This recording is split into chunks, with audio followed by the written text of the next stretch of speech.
¿Y si te dijera que en el preciso instante en que crucificaban a Jesús, no solo el cielo reaccionaba? ¿Y si, justo sobre la tierra ensangrentada, y más allá de los gritos de los hombres, en el reino invisible, dos de los arcángeles más poderosos que existen estaban observando e incluso interviniendo? Miguel, el guerrero del cielo; Uriel, la llama de Dios; y el sol, suspendido entre la tierra y la eternidad, como testigo silencioso de algo que nadie jamás imaginó. Has oído la historia de la crucifixión cientos de veces. Has escuchado sobre el dolor, sobre la cruz, sobre la corona de espinas. Pero te prometo, nunca la has oído así. Porque oculto en las sombras del Calvario, en ámbitos de los que la mayoría de la gente nunca habla, ocurrió algo que desafía la lógica, desafía la doctrina y desgarra el velo de todo lo que creíamos saber sobre ese día. Así que hazte estas preguntas. ¿Por qué se oscureció el cielo al mediodía? ¿Qué hacía realmente Jesús en espíritu mientras su cuerpo colgaba moribundo? ¿Y qué hicieron exactamente Miguel y Uriel cuando el Rey de Gloria fue atravesado por la lanza de un soldado romano? Quédate conmigo, porque una vez que descubras lo que estos dos arcángeles hicieron en la cruz, nunca volverás a ver a Jesús ni la guerra espiritual de la misma manera. Desde la guerra angelical hasta los secretos proféticos, si algo está en la Biblia y es misterioso, aquí es donde la oscuridad se rompe y la revelación comienza. Así que abróchate el cinturón, prepárate para encender tu fe y mantén tu mente abierta, porque lo que estás a punto de escuchar va a cambiar tu forma de mirar la cruz para siempre. La mayoría de la gente solo ve la cruz desde el suelo.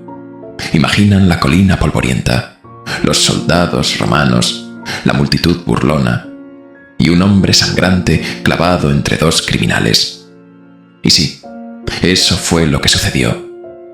Pero eso es solo la superficie. Eso es lo que la carne podía ver. Ahora pregúntate, ¿y si pudieras ver en el espíritu? ¿Y si pudieras atravesar el velo que separa lo natural de lo sobrenatural? ¿Y si justo encima de ese monte llamado Gólgota se estuviera librando una guerra más antigua que el tiempo mismo? Déjame llevarte allí. La Biblia nos dice que, al mediodía, el cielo se volvió negro. No nublado, no encapotado, negro. Durante 3 horas, la tierra permaneció bajo un eclipse sobrenatural. Pero no pienses que se trataba solo de que el sol se negara a brillar. No, esta oscuridad no era física, era espiritual. Algo se agitaba en el reino celestial, algo que estremecía hasta los cimientos de lo invisible. Sobre la cruz, en un mundo paralelo al nuestro, el aire estaba cargado de tensión divina. Los ángeles no cantaban, no emitían melodías celestiales. Estaban en silencio, observando, esperando, conteniendo el aliento del universo. El cielo no solo estaba oscuro, estaba asediado.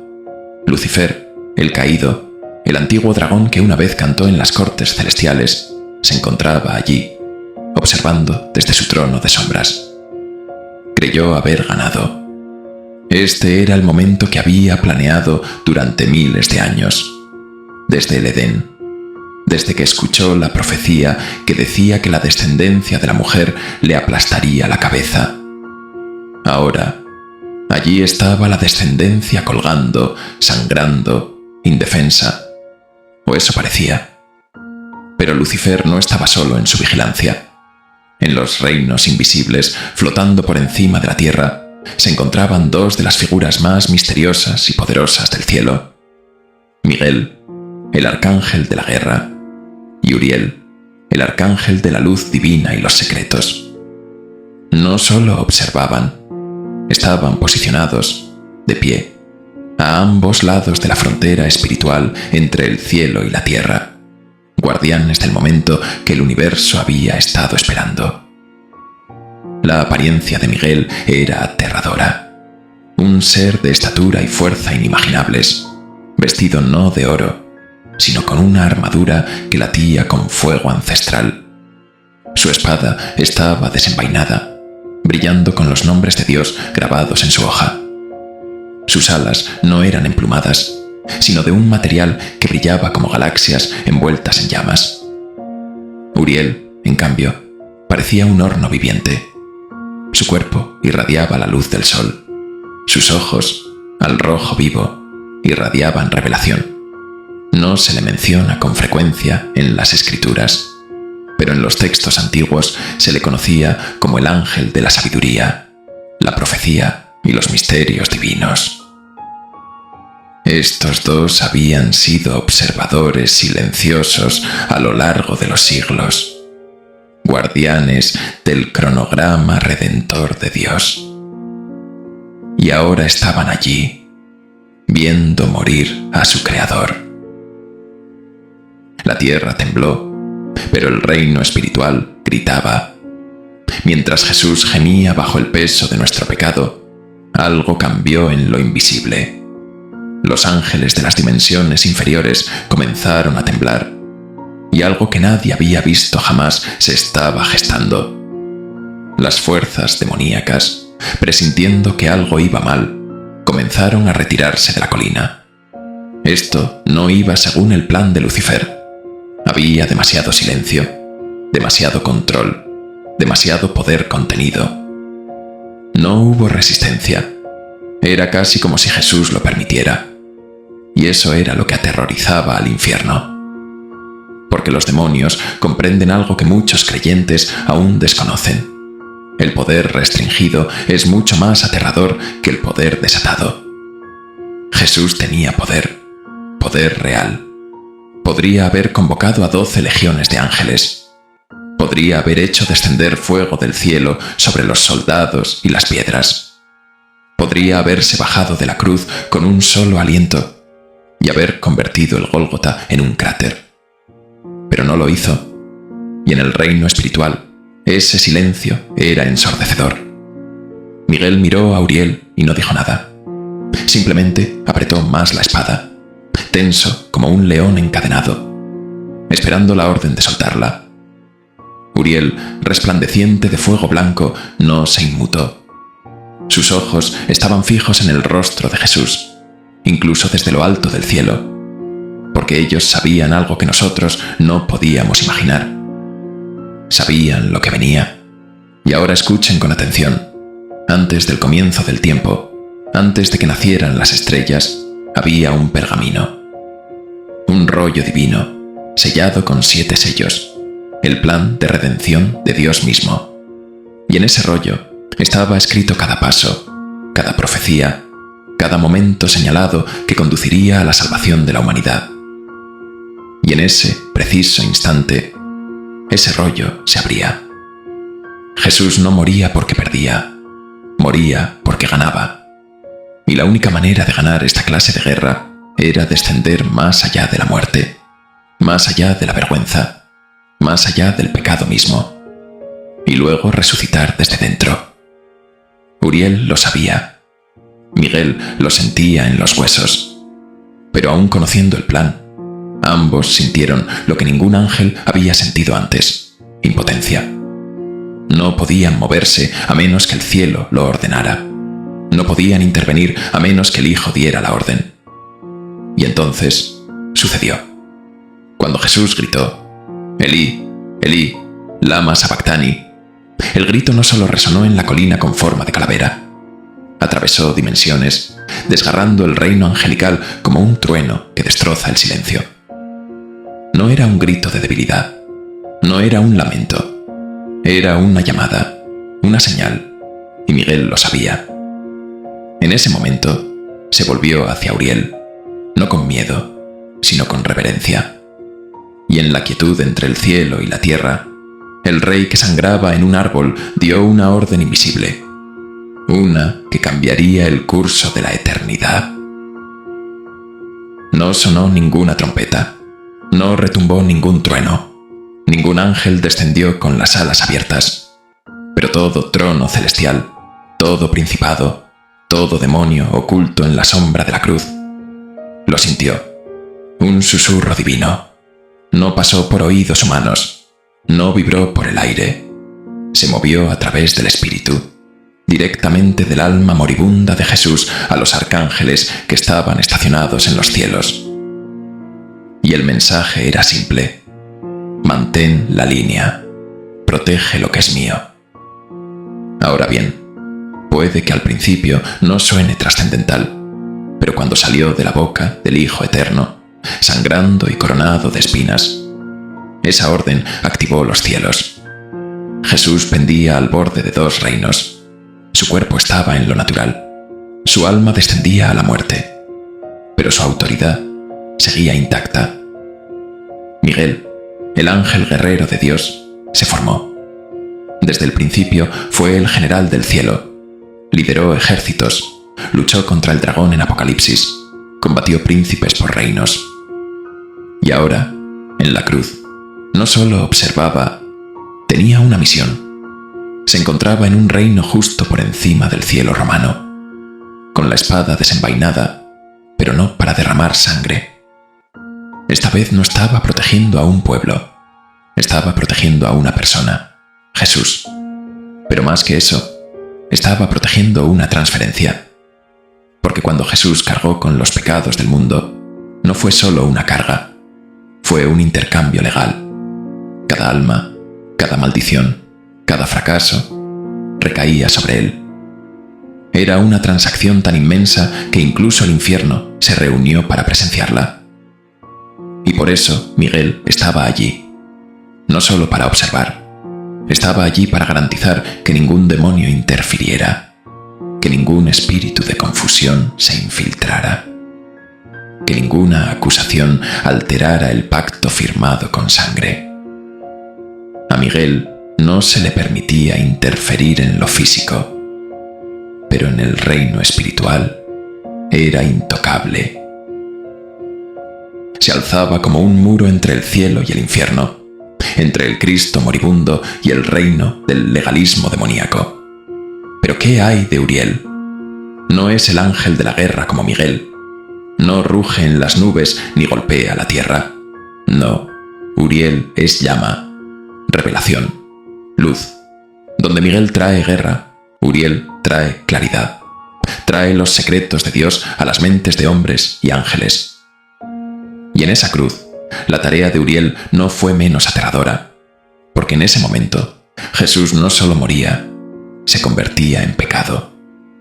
Reflexionemos un instante. La luz del mundo estaba a punto de sumirse en la oscuridad.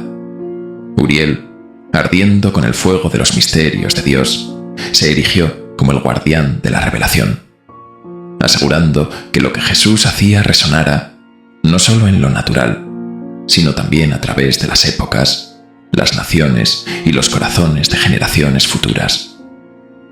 Liberó una ola de luz divina que atravesaría el tiempo, una onda espiritual que despertaría a Pablo en el camino a Damasco, inspiraría a los evangelistas y abriría los ojos de naciones que aún no existían.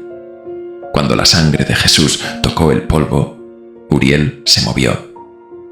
Aquí es donde lo sobrenatural se encuentra con las raíces de la Escritura. En el preciso instante en que Jesús exhaló su último aliento, el velo del templo se rasgó. Pero no era solo una rasgadura de tela. Ese velo simbolizaba la separación entre el hombre y Dios.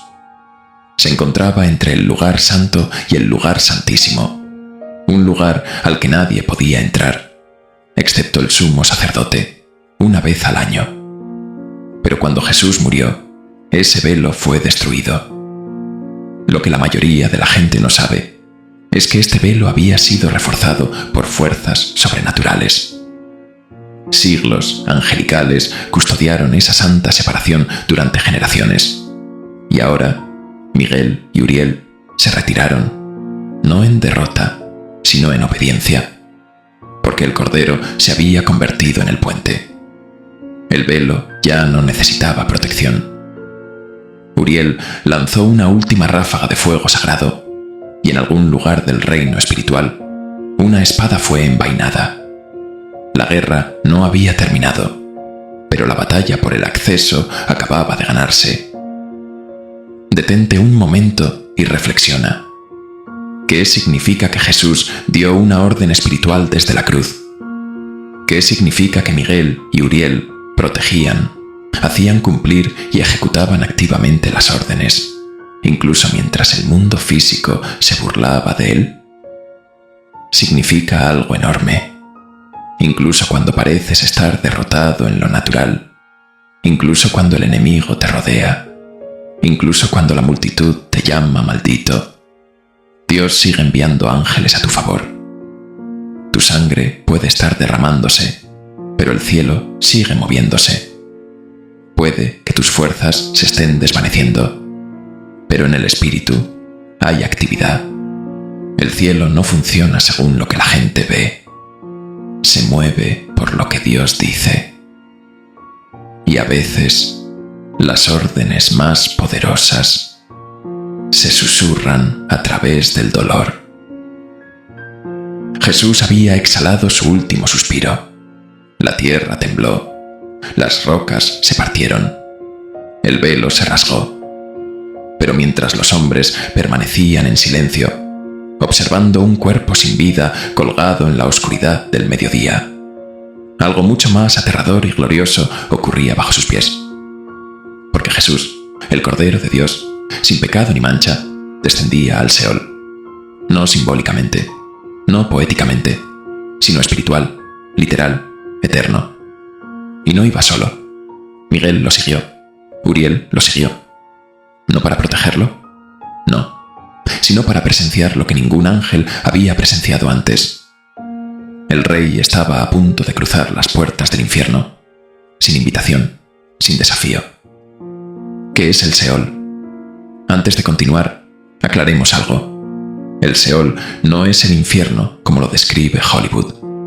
En la antigua concepción hebrea, era el reino de los muertos. Un lugar de espera, dividido en compartimentos.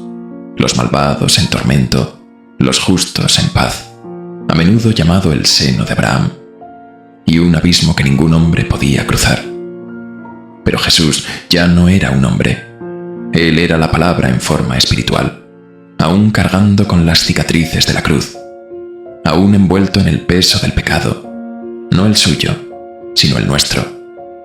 Entró en el Seol no como víctima, sino como rey. Y en el momento en que lo hizo, todo el inframundo tembló. Los vigilantes caídos, los gigantes de las cadenas del diluvio, los antiguos rebeldes atrapados en la sombra, todos sintieron que algo cambiaba. Algo extraño caminaba por su prisión. Lucifer también lo sintió. Había abandonado la colina satisfecho, creyendo que todo había terminado. Pero ahora, su reino estaba siendo invadido. Sin un sonido, sin un ejército, sin siquiera la fuerza de un aliento. Jesús marchaba por el inframundo con la autoridad del cielo, y detrás de él caminaban Miguel, silencioso, radiante, furioso, y Uriel, ardiendo con la llama santa, iluminando la oscuridad. Esto es lo que casi nadie entiende. La resurrección no comenzó en la tumba. Comenzó en las profundidades del Seol, cuando la muerte, por primera vez desde que existe, tuvo que inclinar la cabeza. Comenzó cuando las cadenas que habían atrapado almas durante siglos se desmoronaron como polvo antiguo. Cuando ángeles encendieron fuegos en dimensiones que el hombre había olvidado. Cuando Miguel montó guardia como un coloso celestial y Uriel reveló, uno por uno, los secretos que habían estado sellados desde la creación. Jesús no escapó de la muerte, la sometió desde adentro. Y cuando resucitó 3 días después, no emergió solo. Salió arrastrando consigo a cada alma que había estado esperando, a cada justo que había confiado en la promesa.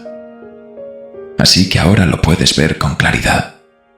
Cuando Jesús fue clavado en aquella cruz, no fue abandonado, no fue frágil, no fue derrotado. Estaba comandando legiones sin abrir la boca. Estaba dictando órdenes desde el dolor.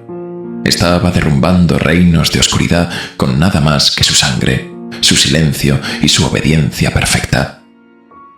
Miguel estaba allí, firme, con la espada en alto, no luchando contra hombres, sino protegiendo una transferencia espiritual tan grande que aún hoy sigue cambiando vidas. Uriel ardía, consumido por la luz de los misterios de Dios, no solo para observar, sino para iluminar cada rincón oculto de la historia divina. Y mientras los hombres lloraban, mientras Roma celebraba, mientras los demonios gritaban sin entender lo que veían, el cielo se mantuvo firme, imperturbable, preparado, porque cuando Jesús declaró, «Consumado está», no fue una despedida, fue un decreto, un cierre, un golpe final. Y en ese instante, Miguel levantó su espada en señal de victoria. Uriel selló el pergamino eterno. Y el curso de la existencia cambió para siempre. ¿Y qué significa eso para ti? Que nunca, jamás, debiste cargar tus batallas en soledad. Significa que incluso cuando estás en tu punto más bajo, cuando sientes que tu cuerpo no puede más, cuando la mente se nubla y las oraciones parecen rebotar en el techo, el cielo no deja de moverse. Ángeles siguen en misión. El plan sigue avanzando. Y lo que dices en silencio, tus lágrimas, tu resistencia, tu fe, aunque tiemble, puede desatar guerras invisibles a tu favor. Porque a veces tu victoria más grande no llega con un grito, sino con permanecer firme, así como él permaneció. Así que te vuelvo a preguntar, ¿qué ocurrió realmente en esa cruz? ¿Por qué el cielo se oscureció a pleno mediodía? ¿Por qué el velo se partió de arriba abajo?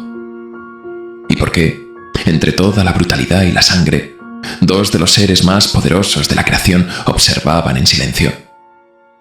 Porque aquello no fue solo una muerte, fue estrategia divina. Fue sacrificio con órdenes. Fue un rey entregando su vida, no para rendirse, sino para recuperar todo lo que había sido arrebatado. Miguel lo entendió. Uriel lo presenció. Y ahora tú también lo has visto. Y antes de que te vayas, escucha esto. Si hoy viste cómo el cielo se mueve incluso en el silencio, cómo la cruz fue una guerra oculta y cómo el Seol no pudo detener al rey, entonces no te quedes fuera de lo que viene. Activa la campanita y suscríbete, porque cada vez que lo hagas es como abrir otra puerta de revelación.